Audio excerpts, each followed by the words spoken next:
कूड़ा उठाने वाला 40,000 ले रहा है, तो फिर इमाम की तनख्वाह जो दीन का काम कर रहा है तो उसकी तनख्वाह भी बहुत थोड़ी है, या तो उसके बराबर लाया जाए। अच्छा चले, आप कह रहे हैं कि एक कूड़ा उठाने वाले की तनख्वाह 25,000 रुपया, 40,000 रुपया, और दीन सिखाने वाले की तनख्वाह 25,000 रुपया। जी जी।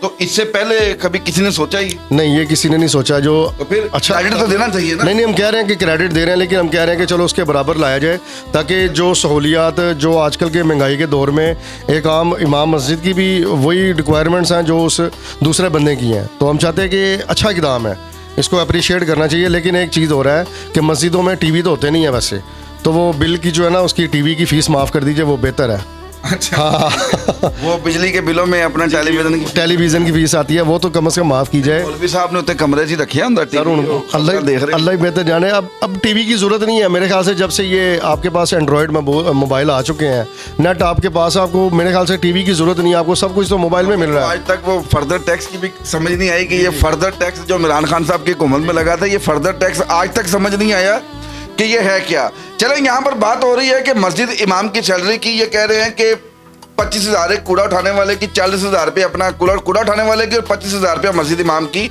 ये भी कोई म्याना रवि नहीं है, लेकिन मैं यहाँ पर कहता हूँ कि बहुत बड़ी बात है। आज से कबल किसी ने नहीं सोचा। अब देखें कि मस्जिद इमाम साहब का ताल्लुक आज़ाद कश्मीर से था, और वो यहाँ पर पंजाब में, लाहौर में, या सियालकोट में, या उकाड़ा में, या गुजरात में, या गुजरांवाला में एक मस्जिद के इमाम थे। यहाँ से तनख्वाह मिलती थी, अपने बच्चों को भेजते थे, क्योंकि उनकी तनख्वाह जो थी यहाँ पर इस काबिल नहीं थी कि वो अपने बच्चे यहाँ पर पढ़ा सकें, इतना सर्वाइव कर सके।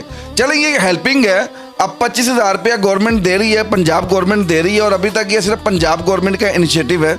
अभी तक ये किसी दूसरे को, यानी कि ये होश नहीं आई इसकी। में भी हो सकता है कि बहुत से काम मरियम नवाज के देख के दूसरे सूबों ने अपने सूबों में करना शुरू कर दी हैं। और मैं कहता हूँ कि सीएम ऐसा होना चाहिए कि जिसको देख के लोग सबक हासिल करें। बिल्कुल ऐसे ही। अब यहाँ पर वो क्या करेगा, 15,000 20,000 में कोई अपना जो है मकान किराए पे ले लेगा, अपनी फैमिली के बीच में मौजूद रहेगा, अपने बच्चे उसके पास रहेगा। और ये बड़ा मुश्किल काम है, खुदा की कसम। ये जो परदेसी भाई अपना जो है बाहर मुल्क में अपना जो है सर्वाइव कर रहे हैं, बाहर मुल्क अपना जो है वो रह रहे हैं, और बच्चे उनके यहाँ पर हैं, उनसे पूछ के देखें कि औलाद के बगैर रहना कितना मुश्किल काम है। चले, हम भी अपनी औलाद के बगैर, मेरे बच्चे यहाँ पर नहीं है, मैं सर्वाइव नहीं कर सकता, मेरे बच्चे लाहौर में नहीं हैं।